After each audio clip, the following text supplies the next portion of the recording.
Olá, gente, tudo bem com vocês? Na aula de hoje, a gente vai aprender sobre o conjunto dos números irracionais, tá? A gente vai entender o que significa um número irracional, qual é esse conjunto. Só que para isso, a gente tem que relembrar os outros conjuntos numéricos, tá? Então, vamos lá. Esse aqui de azul, representado por esse símbolo aqui, é o conjunto dos números naturais, ou seja, são os números normais que eu costumo dizer, tá? O 1, o 2, o 3, o 1000, o 5000, o 0, e assim por diante, tá, gente? É aquele número que não tem sinal e não tem vírgula e não tem fração. É um número normal, tá? Natural, como o próprio nome diz. Aqui em verde, eu tenho esse símbolo aqui que representa o número dos inteiros, tá? O conjunto dos números inteiros. O conjunto dos números inteiros são os negativos, que tem um sinalzinho de menos na frente, ó. Menos 10, menos 100. E os positivos também. Os positivos podem vir com mais na frente ou podem vir sem nada, tá? Que quando não tem nada, tem o mais também. Por que eu não vou colocar muitos positivos aqui? Vou colocar mais só os negativos para representar o conjunto dos inteiros. Porque aqui dentro do conjunto dos inteiros está o conjunto dos naturais. E esses naturais aqui, lembra que eu falei que são números que não têm sinal? E se não tem sinal, são positivos. Então, eles são todos positivos.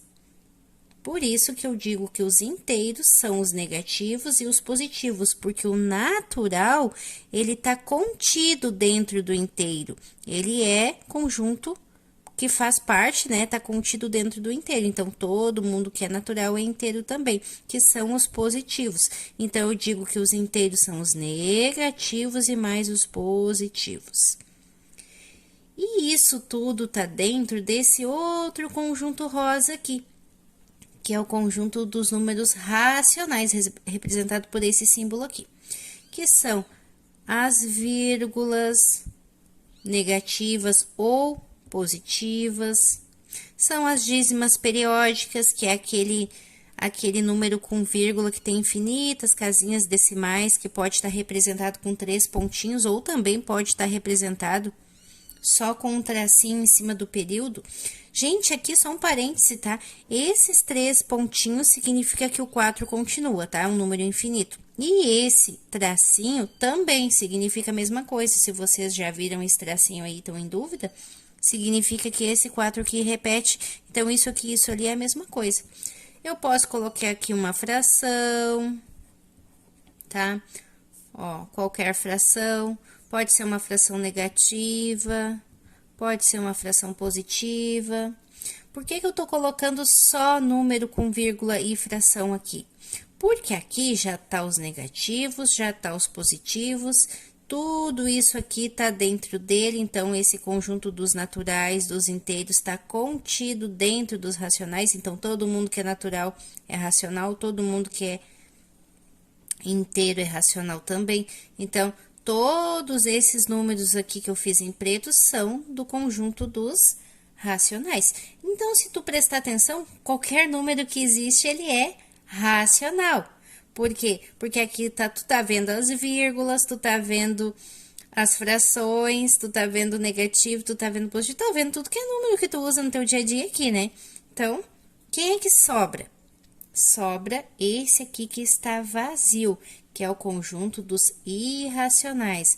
Aqui está ele, ó, os irracionais, representado por aquele símbolo ali, tá? Meu símbolo ficou meio estranho, tá, gente? É assim, ó. Esse aqui tá vazio. Por que que ele tá vazio? Porque eu vou fazer lá embaixo do vídeo ali, aqui abaixo do meu slide, eu vou fazer uma explicação só dele. Porque vocês vão entender. Tá, mas aí vocês devem estar pensando, mas quem é que vai aqui dentro? Se parece que já tá todo mundo aqui. Tem sim, gente, um número diferente que ele vai aqui dentro, ele é diferentão. Mas antes, deixa eu explicar esse aqui, ó. Esse símbolo aqui representa os reais.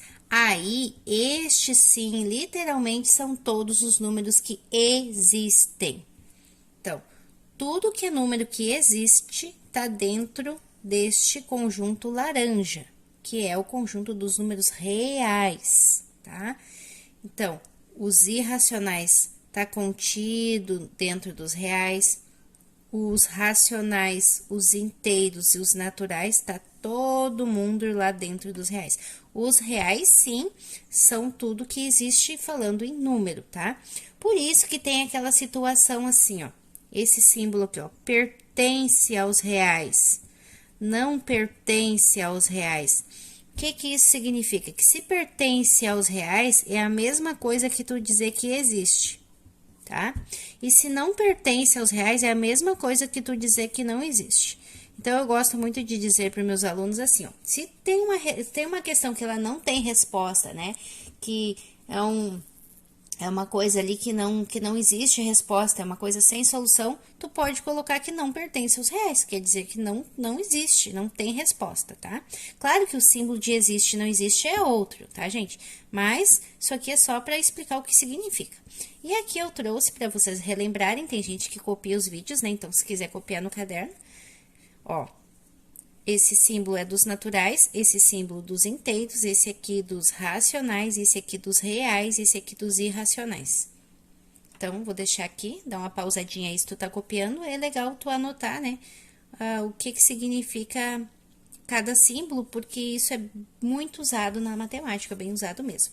Agora, vamos lá, então, para a parte que interessa, que eu vou explicar para vocês quem vai aqui dentro, né? O que são os números irracionais? Então, gente, aqui eu tenho que números irracionais são números que eles são infinitos e não periódicos. Então, a gente vai começar com um exemplo simples aqui. Por exemplo, 1,5, 1, 2, 3, 4, 5, 10, 2, 2, 0, 3, 24. Ó, coloquei o símbolo do infinito. Eu fiz um número aleatório aqui, um número nada a ver, como se diz, só para explicar para vocês de uma forma bem prática como é um número irracional.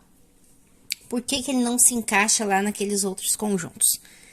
Observem aqui, é um número infinito, ele tem que obedecer esses dois quesitos aqui, ó. É um número infinito, tá? Ó, ele é infinito por quê? Porque tem os 3 pontinhos. E não periódico. Aqui é que tá a chave da questão. O que é um número não periódico? Eu gosto muito de dizer que é um número infinito e bagunçado. Bagunçado quer dizer que não tem período. O que é um período? Por exemplo, eu vou fazer um outro exemplo aqui. 0,51, 51, 51, 51, 51. Aqui eu tenho um número que ele é infinito, tá? Porque ele tem esses 3 pontinhos na frente e ele é um número periódico. Por que ele é um número periódico? Porque ele tem período. E qual é o período dele? É o 51. Por que é o 51? Porque se tu observar, ó, 51, 51, 51, 51, 51. Quem é que vai vir depois? Tu sabe me dizer quem é que vai vir depois? Sabendo que esse número é infinito? É óbvio que é o 51. Com este número aqui, que é um número infinito e periódico, eu consigo construir uma fração, tá? Eu posso transformar ele em uma fração, tá? Com esse número aqui em cima, eu não consigo fração. Por que eu não consigo fração com ele? Porque ele não tem período, ele não tem lógica. Quem é que tu sabe me dizer quem é que vai vir depois? Não sabe, né, gente? Pode ser um 1, pode ser um 0, pode ser um 5, pode ser um 6. Se tu observar aqui, ó, ele não tem nenhuma sequência, ele não tem uma noção de me dizer quem vai vir depois. Então, este número aqui, ele é um número não periódico, tá? Então, este número aqui, como ele obedece essas duas questões, ele é infinito e não periódico, a gente diz que aqui tem um número irracional. Então, este aqui é o próprio, tá, gente? É o próprio número irracional, em pessoa. Aqui eu tenho um número irracional, tá?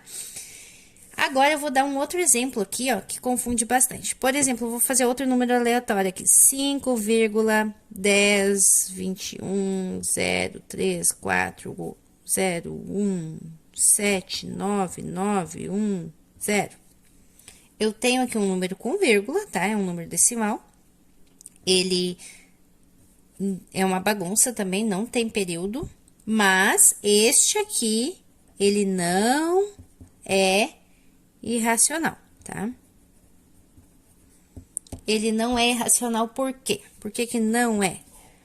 Porque ele não é infinito. Então, eu precisaria ter aqui os 3 pontinhos, né, do infinito, para mostrar que ele é um número irracional, porque ele teria que ser infinito e não periódico. Lembra que tem que ter dois, ó, tem que obedecer esses 2 quesitos aqui? Aqui ele obedece só um, ele é uma bagunça, mas ele não é infinito. Então, ele não é irracional. Se ele não é irracional, a qual conjunto este número aqui pertence? Ele pertence aos números dos racionais, né? É aquele número que tem vírgula, né? Ele tem vírgula, ele é um número do conjunto dos racionais, e como ele não é infinito, ele não é irracional. Agora, eu vou explicar para vocês, tá? Eu vou trazer um exemplo também, um exercício bem usado, né? Um exercício que eu acho que é bem importante, ele é meio dificilzinho, mas não tem problema, né? Vocês vão conseguir entender. Mas, no geral, é isso. Só que outra coisa, antes de eu trazer o exercício, de onde vem esse número, né? Este número que ele é infinito e bagunçado. Ele geralmente, ele é resultado, ele é resultado de uma raiz aproximada. Então, todas as raízes aproximadas, ó, que não é número quadrado perfeito, que vai dar um número aproximado, que uma aproximação como resposta, não vai dar um número exato. Por exemplo, tu sabe me dizer qual é a raiz de 7? Não tem número exato para a raiz de 7, né? O 7, ele não é um quadrado perfeito. Então, o resultado da raiz de 7 vai ser um número irracional. Por exemplo, aqui, ó, a raiz de 16. Tu sabe qual é a raiz de 16? A raiz de 16 é 4, porque 4 vezes 4 é 16. Então, a raiz de 16, eu posso dizer, gente, que a raiz de 16, ela pertence ao conjunto dos números naturais. Ela pode ser natural, ela pode ser inteira e ela pode ser racional. Menos irracional, porque eu tenho uma resposta exata. O 16 é um quadrado perfeito. Tá? Então, esse aqui não se encaixa. Esse aqui, sim, esse aqui, ele é irracional. Então, quem eu vou colocar lá no meu conjunto de irracionais? Viram que ele tem um espaço pequenininho? Eu já deixei aqui um espaço pequeno para ele, então, eu não posso construir aqui dentro um número muito grande, né, para mostrar para vocês. Então, eu posso colocar aqui dentro a raiz de números que não são quadrados perfeitos, aquela raiz que não tem resposta exata. Por exemplo, raiz de 7, raiz de 2, raiz de 3, raiz de 5. Qualquer raiz que eu colocar aqui dentro, que não for um quadrado perfeito, que não tiver resposta exata, ela vai ser, então, um número irracional, tá, gente? E o resultado disso é um número infinito e bagunçado, ou seja, infinito e não periódico. Então, esses números aqui não cabem aqui dentro e são números irracionais. Mas, por exemplo, a raiz de 36. A raiz de 36 eu posso colocar aqui nos naturais. Por quê? Porque a raiz de 36 é 6. E 6 é um número natural. Tá, gente? Espero, então, que vocês tenham entendido isso tudo que eu expliquei antes da gente fazer o exercício que eu vou trazer agora. E aí, durante o exercício, a gente fala mais um pouquinho ainda sobre outros exemplos de números irracionais. Por exemplo, o número π. Então, tá, gente, aqui vamos fazer essa atividade, né? É um probleminha que envolve uma situação que tem número irracional. A figura a seguir representa um triângulo retângulo isósceles, cujo lado maior mede x e cada lado congruente mede uma unidade de comprimento. Qual é o valor numérico da medida? Então, aqui eu tenho um triângulo isósceles. Um triângulo isósceles é quando ele tem 2 lados iguais e um diferente, né? Esse aqui é o lado maior, que é o lado que eu não conheço, que eu tenho que encontrar, né, de alguma forma. E aqui eu tenho os lados congruentes, cada um medindo 1. Congruente, gente, na matemática significa que é igual, tá? Tem a mesma medida. Então, vamos resolver. Como que eu faço para achar o x? Para mim achar o x aqui, como aqui é um triângulo retângulo, eu vou aplicar a Pitágoras, tá? Então, eu vou pegar a hipotenusa, que é o lado maior, que tá de frente pro ângulo reto, né? Que vou elevar ao quadrado, igual a soma dos dois catetos ao quadrado. Se tu não sabe teorema de Pitágoras, a gente tem um vídeo já no canal que explica, vou deixar o card aí. Vou deixando os cards sempre ali em cima sobre os assuntos que eu tô abordando aqui no vídeo, que já tem, né, este conteúdo que, caso vocês não saibam. X ao quadrado igual a 1 ao quadrado que dá 1, 1 ao quadrado que dá 1. X ao quadrado vai ser igual a 1 mais 1, que é 2. Quando eu tenho uma situação desse tipo aqui, esse expoente 2 aqui, ele vai para o outro lado, fazendo uma raiz, tá? Então, esse expoente 2, ele vai para o outro lado, pro x ficar sozinho, né, para mim achar ele. E quando eu tenho o expoente quadrado, ele vira raiz quadrada, em cima daquele número que ficou sozinho lá. Então, eu tenho aqui que x é raiz de 2. Como aqui no meu problema pede o valor numérico da medida, então, raiz de 2 não me serve. Eu tenho que descobrir quanto que é a raiz de 2. Para mim descobrir quanto que é a raiz de 2, supondo que eu não tenho uma calculadora, eu coloquei aqui do ladinho a tabela dos quadrados perfeitos. Então, aqui a gente já vai também aproveitar, fazer um gancho, ter uma aulinha sobre raiz quadrada aproximada, né? Como que eu encontro o valor de uma raiz quadrada aproximada. Então, vamos lá. Aqui na tabela dos quadrados perfeitos, aqui são os números da tabela, 1, 2, 3, 4, 5, 6, 7, 8, eu fiz até o 8, né, mas é infinito. E aqui embaixo é o número quadrado perfeito que se formou a partir destes aqui. Ó, 1 ao quadrado dá 1, 2 ao quadrado dá 4, 3 ao quadrado dá 9, 4 ao quadrado 16 e assim por diante, tá? Então, estes aqui são os quadrados perfeitos. Os quadrados perfeitos são aqueles números que ficam dentro da raiz exata. Então, este 2, que não é uma raiz exata, eu vou procurar ele nos números quadrados perfeitos. É claro que aqui eu não vou achar o 2, porque o 2 não é um quadrado perfeito, ele não tá aqui. Mas aonde que ele tá na minha imaginação aqui, supondo que isso aqui fosse uma reta numérica, aonde que o 2 tá? O 2 tá no meio do 1 e do 4, então o 2 tá aqui no meio, né? No meio do 1 e do 4, entre 1 e 4. Então, eu vou olhar pra cima, então o resultado, ó, o resultado da raiz de 4 é 2, o resultado da raiz de 1 é 1. Então, o resultado da raiz de 2, que provavelmente tá aqui no meio, vai estar no meio de 1 e de 2. Como eu sei que é um número com vírgula aproximado, então eu vou testando números entre 1 e 2, até ver qual que serve para a raiz quadrada de 2. 1 e 2, né? Parece que não tem ninguém aqui no meio, né? Mas tem. Tem 1.1, 1.2, 1.3, 1.4, 1.5 e vai até 1.9 para depois o 2. Claro que depois tem 1.91 e assim por diante, mas, né, para ser mais prático, vamos supor que seja só a primeira casa decimal. Então, 1.1 ao quadrado, que é 1.1 vezes 1.1 dá 1,21, ó. Ficou bem longe do 2. Eu tenho que ir resolvendo até chegar no 2. 1.2 ao quadrado é 1.2 vezes 1.2, que dá 1.44. 1.3 ao quadrado deu 1.69. 1.4 ao quadrado deu 1.96. 1.5 ao quadrado deu 2,25, ó. Aqui passou do 2, então, eu vou aproveitar esse aqui, que é 1.4, que chegou bem pertinho do 2, mas não passou. Lembra que raiz aproximada é aquilo que aproxima, ela nunca vai ter 2, tá? Vai ser sempre aproximado. Mas também não pode passar, que é o caso daqui. Então, se eu quisesse apenas uma casa decimal, eu posso dizer que a raiz de 2 é igual a 1,4, tá? Mas eu quero continuar fazendo. Eu sei, então, que 1,4 é resposta, né? Mas, no meio de 1,4 e 1,5, pode estar o nosso 2 aqui, né? Então, eu vou testar números entre 1,4 e 1,5, ó. Que vem 1.41 ao quadrado, que vai dar isso, e 1.42 ao quadrado, que já vai passar. Por isso que eu nem tentei até o 1.5, porque eu podia fazer assim, ó, 1.41, 1.42, 1.43, 1.44, 1.45, né? E ir vendo qual que chega mais perto, né? E até fazer 1.49 para depois chegar no 1.5 para ver quem chega mais perto do 2. Mas aqui, na segunda tentativa, eu já vi que já passou do 2. Então, me serve essa resposta aqui, ó, 1,41. Então, se eu pedisse duas casas decimal, raiz de 2 poderia ser igual a 1,41, tá?